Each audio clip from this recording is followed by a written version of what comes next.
Hi everyone and welcome back to a new episode with me, the Omega Enthusiast.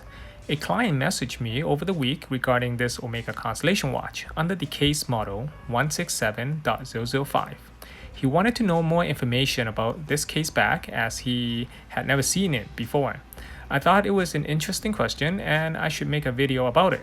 In this video, I will explain the issue on this case back and possibly save you from making this mistake in the future.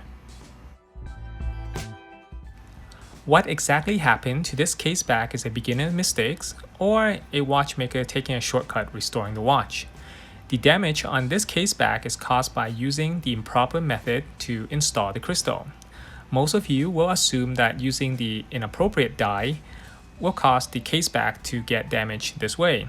That can be true, however, in this case, the die would not have been the cause if you had installed the crystal using the proper method. When the case back of a watch has a raised medallion, you must not include the case back when installing a crystal. In that case, remove the movement when pressing the new crystal using the correct diameter dies. A 167.005 case model takes a crystal with a metal tension ring inside. To properly install the crystal will require a firm press. Therefore, if you use a flat surface die to support the case back, you will press the medallion inward into the case. And if you use a concave surface die, it can damage the circumference of the case back.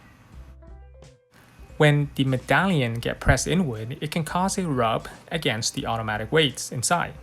Therefore, the person who made this mistake probably grabbed a different die and tried to hammer it back out. And to avoid revealing too many damages, he had to polish the case back as well.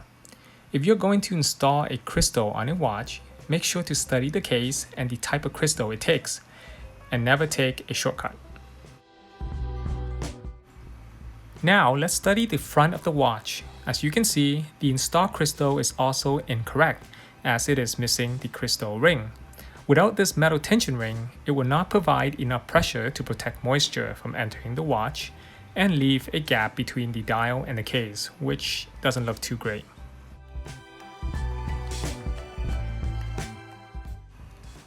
I hope you guys enjoyed this short video. If you have not yet watched my previous video comparing vintage Rolex Datejust with Omega Constellation from the 1950s to 1970s, click on the link above.